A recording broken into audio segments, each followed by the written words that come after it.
Hello, SpongeX here, and today I'm gonna... That's strange. Could have sworn I was gonna review a movie today, but for some reason, I just can't remember. Oh god, it's on the tip of my tongue. What's the name of that movie? What's its name? Oh wait, I remember, it's called Your Name. So, over the years, I've heard that the 2016 movie Your Name was argued to be the best anime film ever made. People were even claiming it is better than Spirited Away, which to this day is still considered to be one of the best animated films ever made. So, during the summer of 2025, during my huge anime binge, I finally decided to buy the movie on Blu-ray, and yeah, I gotta admit, the movie did not disappoint. So, Your Name was made by a now legendary director named Makoto Shinkai. So, I saw two of his earlier works this month, and to be honest, I thought his earlier movies were terrible. So, color me surprised when Your Name and every movie he's made since turned out to be masterpieces. There's just something about Your Name where he finally found his style. It makes looking back at his old films so hard because they're nothing like Your Name, Weathering With You, or Suzume, which are also great films that I plan on reviewing sometime. So when I first heard about Your Name, I wasn't too impressed. I mean, it's a body swap movie, and I thought, oh, there's nothing much you can do with that premise anymore. It's already been done to death across TV shows and movies. I've already seen stories about swapping bodies or switching places. Usually they're about characters who need to learn a lesson, so they switch bodies or lives, they grow an understanding of each other, until they finally, magically, revert back to normal. So, I was surprised that Your Name was barely anything like that. It's the best body swap story I've ever seen. It's a funny body swap movie for about the first 30 minutes, but the last hour and a half takes such a drastic turn. I wish I could say that I didn't see it coming, but sadly I did, because I was spoiled ahead of time thanks to a few movie reviews I saw before seeing it. But even after knowing how the movie goes, that didn't take away my enjoyment. It was still a surprising movie, despite how I already knew in the back of my head what was going to happen. So, the movie involves a body swap between a small-town girl and a city boy, despite how the two have never met each other before.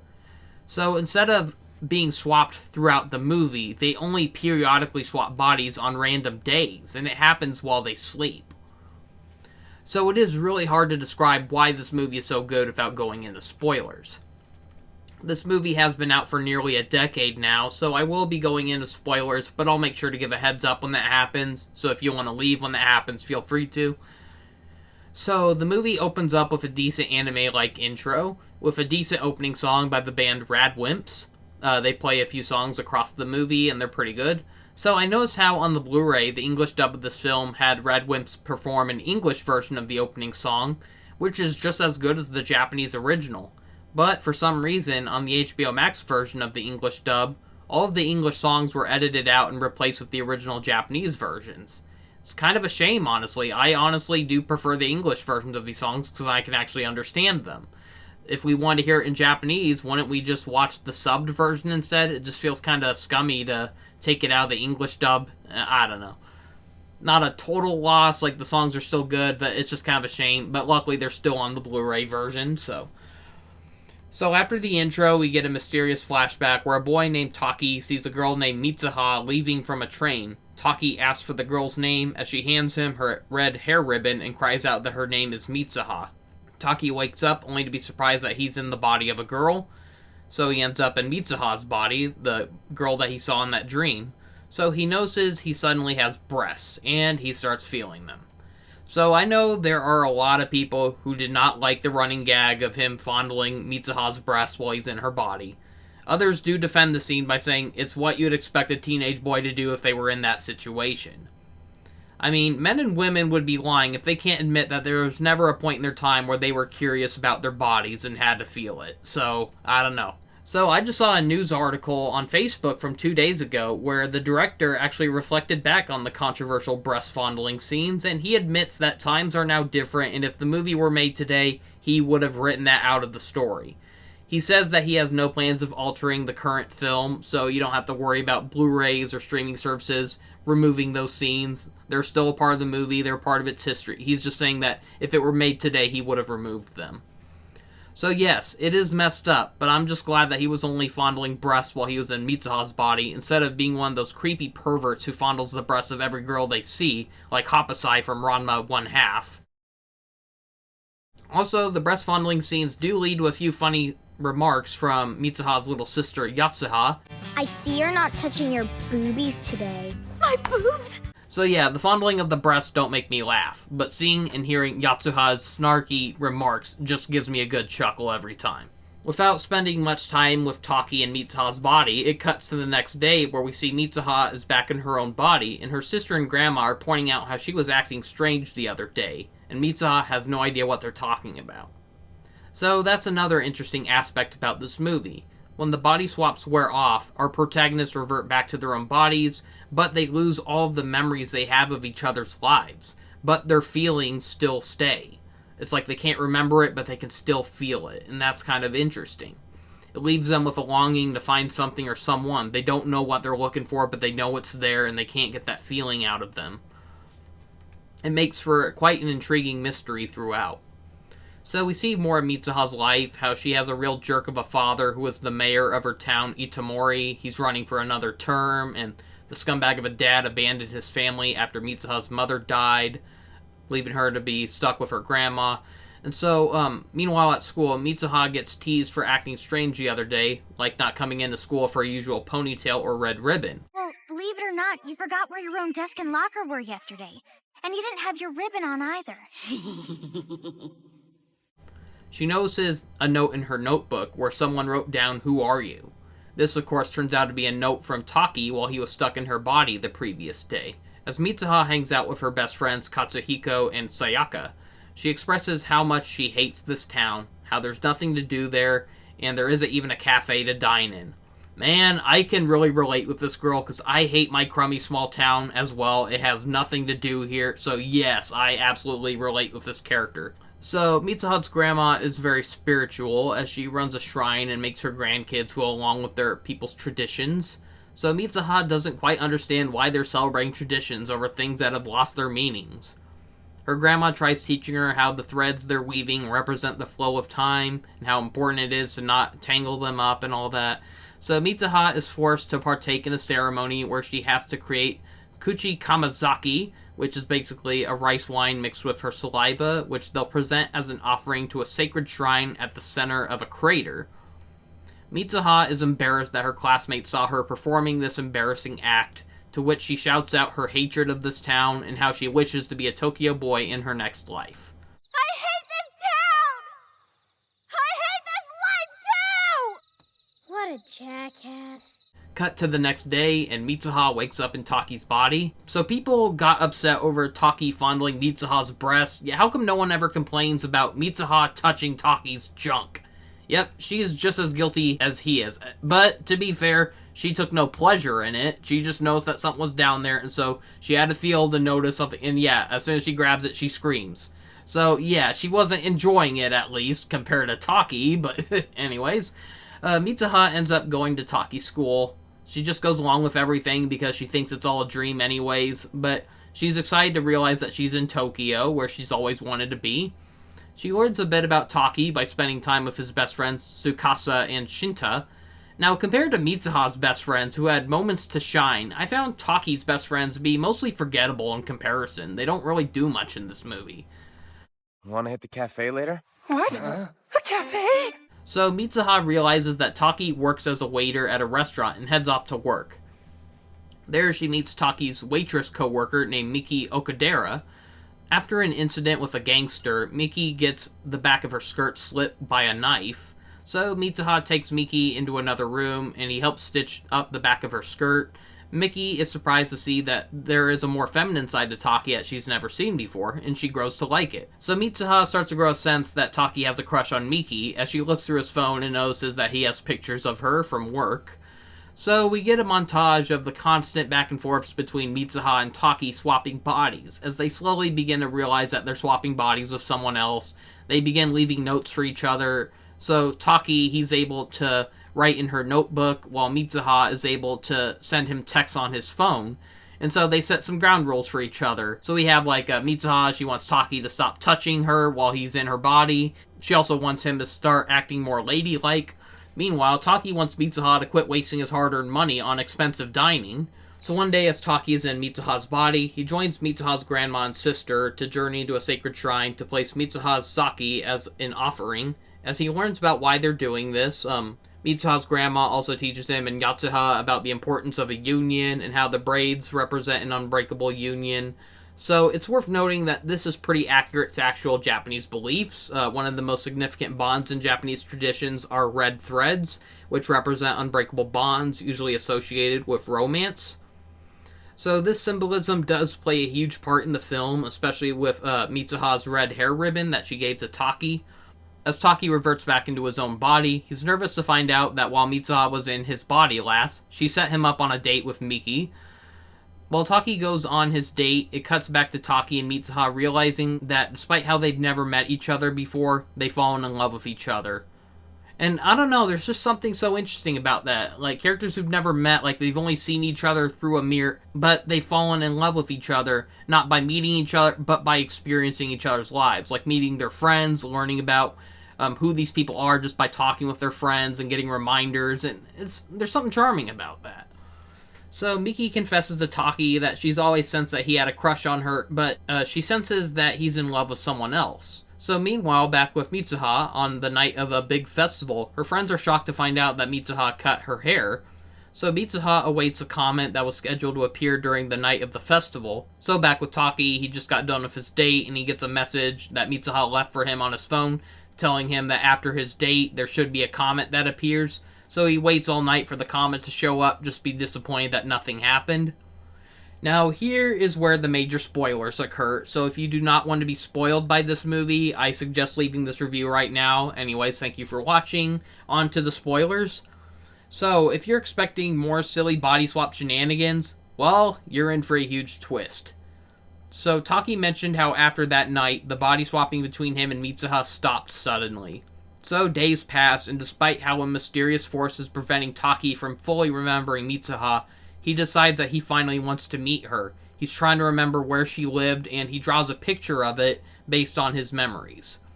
He, Miki, and Tsukasa adventure off to see if they can find the location, but they have no luck. Eventually, they settle into a noodle diner, and the owner recognizes the land that Taki drew. He compliments the drawing, saying it really captures Inomori. Taki is excited to hear about it, and he asks the owner if he knows where to find Inomori. Everyone gasps, and a long awkward silence occurs. Taki is taken to Itomori, and this is where the huge twist is revealed. Itomori is now nothing but a huge crater, as it was wiped out by a comet 3 years ago, the exact same comet that Mitsuha was telling Taki about. It turns out Taki and Mitsuha were body swapping through time, 3 years apart.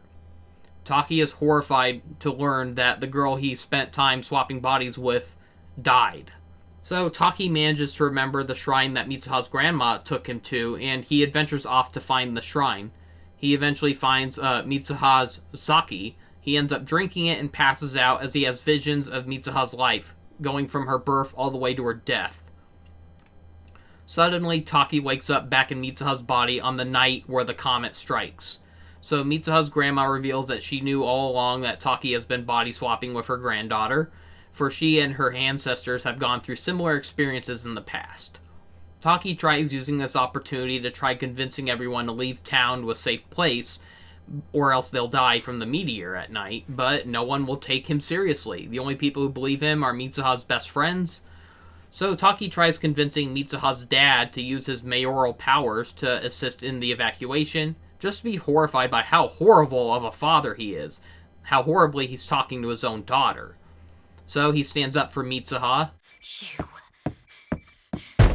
You son of a... Taki forms a drastic plan to get people to evacuate, which involves setting off explosives to shut down the city's power, while Sayaka gives off an emergency broadcast from a school to evacuate everyone to safety.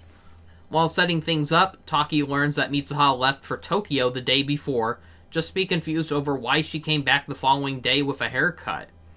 Suddenly, he realizes that Mitsuha might be in his body back at the shrine where he drank her sake. He borrows Katsuhiko's bike so he can set off to find Mitsuha. While riding the bike, he begins to realize why Mitsuha left for Tokyo the other night. It was to see him. We get to see a flashback that sheds more light on the mysterious intro of the film. Mitsuha boards a train to Tokyo in the hopes of finding and meeting Taki. So she finally finds him on a train. She says hi to him, but sadly he doesn't recognize her, which makes Mitsuha sad and confused. She came all this way for nothing. Before she turns around to head back home, this is where Taki asks for her name as she hands him her ribbon and cries out that her name is Mitsuha. Taki realizes the reason he couldn't remember her was because she was visiting him 3 years ago, before he first swapped bodies with her, before he ever knew her. So he arrives at the crater where Mitsuha is. Mitsuha wakes up in the shrine inside of Taki's present timeline, and is horrified to find out that her home was destroyed, and she questions if she died from that comet. So despite how they're 3 years apart from each other, Taki begins calling out to Mitsuha, and she's able to hear his voice. They run towards each other's voice, not being able to find each other, just for a rare occurrence called Magic Hour to occur, allowing our heroes to transcend through time and space for a brief moment as they finally revert back to their own bodies and finally meet each other. Stupid pervert! What? Yeah, that's right! You were touching my boobies, weren't you? What? She then laughs it off and is just relieved to finally meet him. And she's touched that he held on to the ribbon that she gave him all this time, and he gives it back to her. Taki informs Mitsuha about the comet, and he tells her about the plan to evacuate the city, as he encourages her to rush off and meet with her friends before it's too late.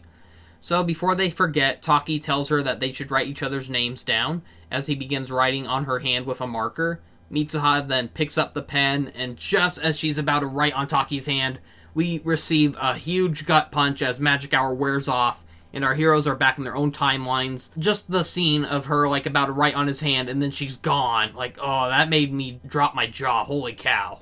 So, Taki begins wondering why he's out in the middle of this crater. He suddenly remembers Mitsuha's name, and he keeps repeating it to himself so he doesn't forget. He quickly tries grabbing for his marker, and he tries writing her name down, but it's too late. Fate made him forget her name, and he's desperate to remember it.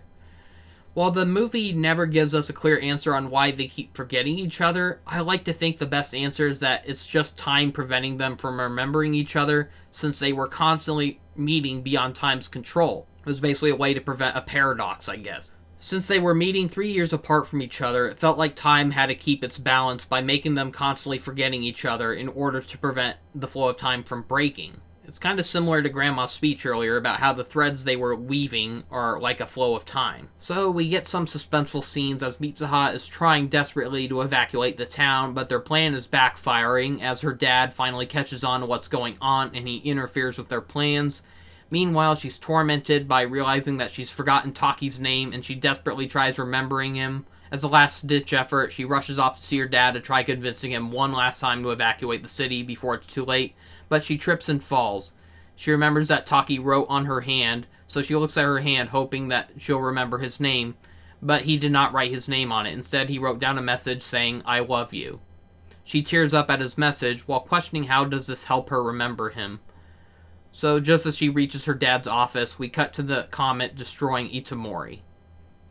We cut to 5 years later from Taki's timeline as he's now all grown up and he's a struggling architect trying to find a job. He can't remember his body swapping days with Mitsuha, but he still has a sense of loss, and he feels like there's still something or someone that he's looking for, but he just can't remember what it is. Meanwhile, we see Katsuhiko and Sayaka are still alive and they're dating each other. So this lets the audience know that Taki and Mitsuha were able to change fate, and they ended up saving the people of Itomori after all. But we get the gut punch of Taki and Mitsuha walking past each other, but they don't even look at each other. They completely miss each other. So yeah, that's quite a heartbreak. Then one day, Taki and Mitsuha spot each other across these parallel trains that they're riding on. And something triggers in their minds, where just looking at each other makes them realize that these might be the people they were looking for. They get off of their trains and search all over the city for each other, just to finally meet each other on the steps of Tokyo's Suga Shrine. They stare at each other for a bit before getting another gut punch as they walk past each other, not saying a word to each other. Before the audience can have a chance to tear up... Excuse me. Have I met you somewhere? I thought so too. Can I ask you Your name? Wow. People weren't kidding. This is a very emotional film. The story may be confusing at times, especially for first-time viewers, but it feels like every time you're watching it, you pick up on something, but it's just so engaging. Even after knowing ahead of time how this movie would go, it did not take away from the experience of seeing it for yourself. This is a great movie. But do I consider it the best anime film of all time, like others claimed? Not really, to be honest. I mean, I still like Princess Mononoke, Wolf Children, and Spirited Away a lot more, but don't let that discredit this movie. It's still one of the anime greats. I don't consider it the best anime film ever, but I'm not going to deny it's one of the best anime movies ever made. It's got a great reputation for a reason. I give Your Name a 9 out of 10. The funny thing is that many people claim that Your Name is Makoto Shinkai's best movie, but what if I told you there's another movie from him that I actually thought was better? So maybe I'll talk more about that one next time. Anyways, thank you for watching, see you next time, and have a great day.